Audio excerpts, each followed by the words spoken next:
Bon, comme je disais tantôt, avant que la connexion ne parte, il y a eu un souci de connexion, je suis désolé.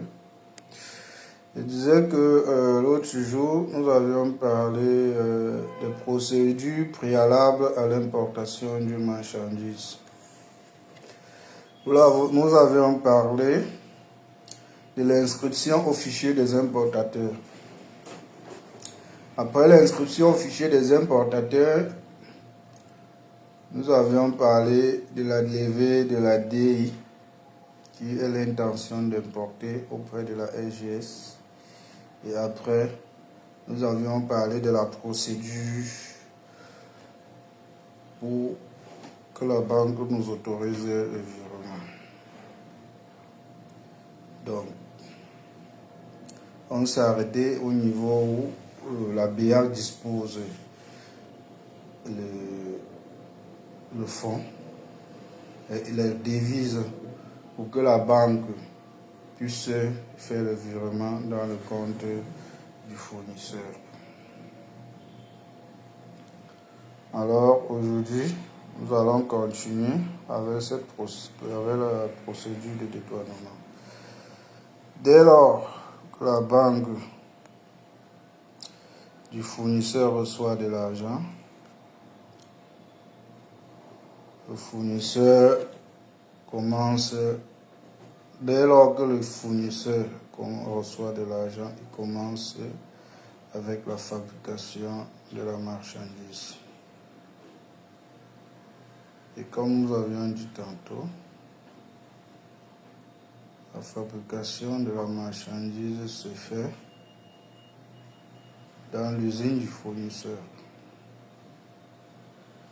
Maintenant, il y a les contrats commerciaux entre le vendeur et l'acheteur qu'on appelle un coteur.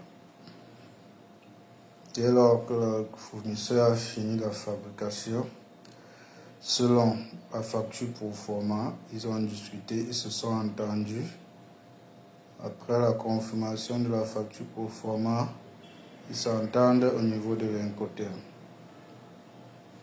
Soit le fournisseur peut laisser la marchandise devant son magasin à la charge du vendeur, soit il peut charger pour mettre au port du pays d'export, au pays où il se trouve, soit il peut charger à bord du navire, soit il peut livrer au port du pays d'importation, soit il peut livrer chez le vendeur. Donc c'est tout ça qu'on appelle Incoterm.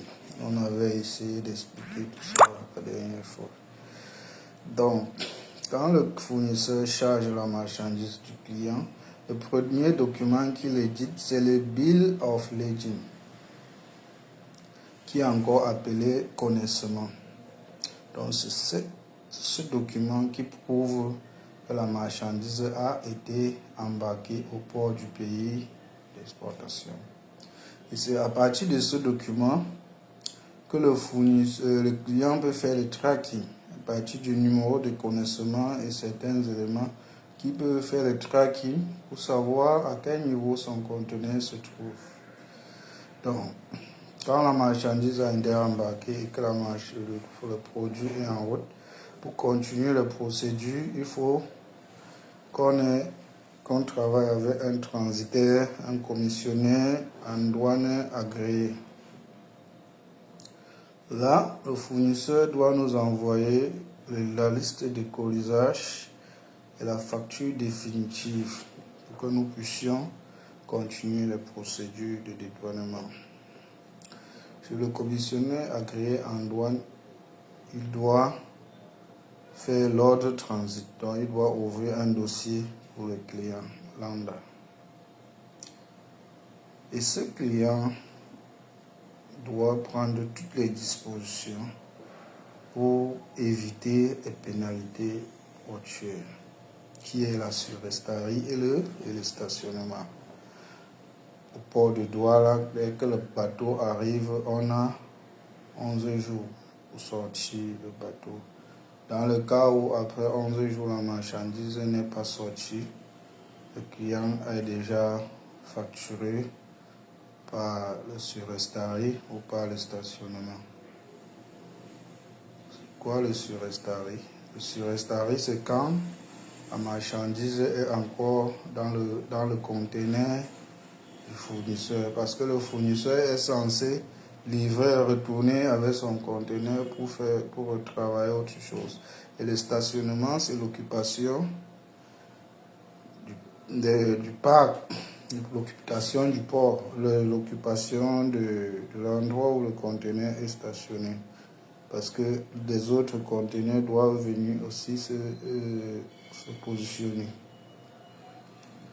Donc dès que la marchandise arrive, le commissionnaire agréé en douane commence la saisie de la déclaration et valide et la déclaration sera validée par un inspecteur de douane selon le régime.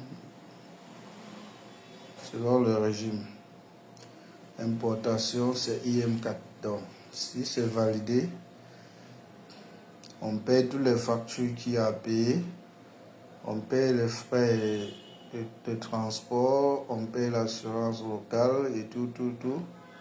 Puis la marchandise est livrée chez le client.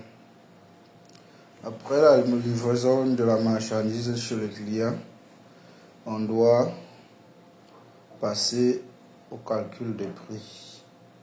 Quand le commissionnaire agréé a donné sa facture, qu'on appelle aussi ses honoraires. On appelle ça les honoraires du commissionnaire agréé en douane. À partir de tous les éléments réunis pour faire le prix de vente. Et on met la marchandise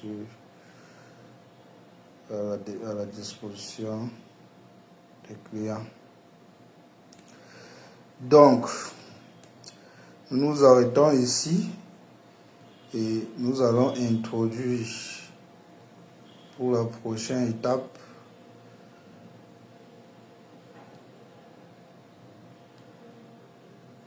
la technique de vente, les techniques de vente au Cameroun. Donc, voilà un peu pour aujourd'hui. Je dis bonjour à tous ceux qui se sont réveillés. Comme moi, je suis déjà au boulot. Bon début de semaine à tous. Que Dieu vous bénisse.